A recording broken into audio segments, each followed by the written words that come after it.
ميتا خرجات نظاظر جداد سميتهم رايبان ديسبلاي، قريب نوليو بحال ايرون مان. كيشبهوا النظاظر العاديين ديال رايبان، غير هما ماشي عاديين حيت الجاجه اليمنيه فيها ايكرون انتيغري، فكضرب جوج ضربات بصباعك وهي شعلات.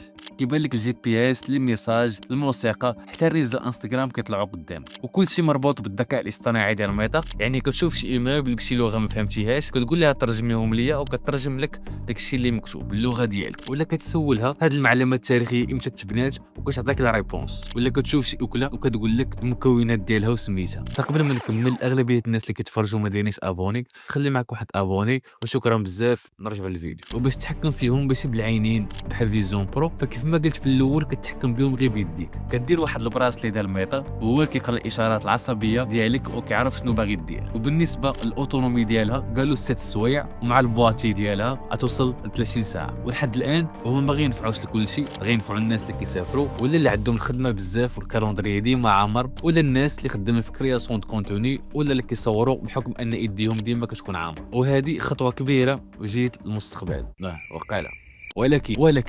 ولكن ديما خصنا نقول ولكن هاد النظاظر عندهم اكسي للكاميرا، الميكروفون، ومع الاشارات ديال الجسم ديالك. فميتا عندها اكسي للداتا على داتا في داتا. هادشي اللي كاين في هاد الفيديو، نتلاقاو في الفيديو الجاي.